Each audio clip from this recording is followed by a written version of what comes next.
యెహోవా పరిశుద్ధాత్మ ఒక్కటే. వీటిని విడదీసేవాడే లూసిఫర్. తండ్రి కుమారుని ఒప్పుకొనని వాడు క్రీస్తు విరోధి రాయబడింది.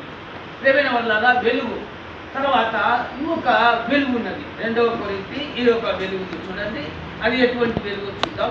అది చేసి మనము ముగిస్తాము. తర్వాత 2వ కొరింథీ 13వ అధ్యాయం. ఇక్కడ మీరు ఇది చూస్తే వండర్ అయిపోతారు. ఏమిటి? 2వ కొరింథీ 11వ అధ్యాయం 11వ అధ్యాయం ప్లీజ్ 11వ అధ్యాయంలో ఏముందంటే ఈ 2వ కొరింథీ చూద్దాం. ఈయనొక వెలుగు, అది ఒక ఆశ్చర్యం ఉంటుంది. చూడండి,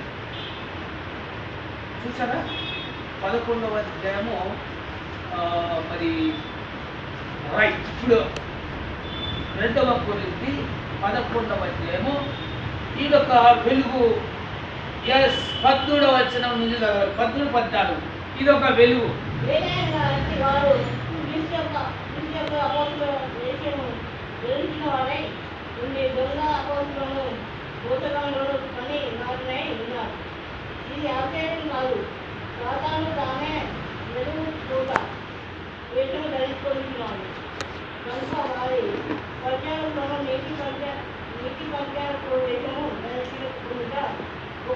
ఇది ఇక్కడ ఇంకొక వెలుగు.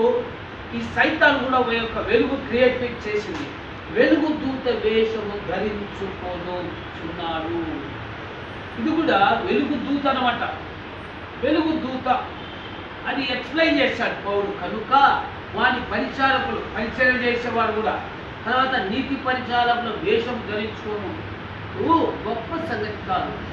సో కొన్ని చర్చిలు ఉన్నాయి, లాటర్ డే సెయింట్స్.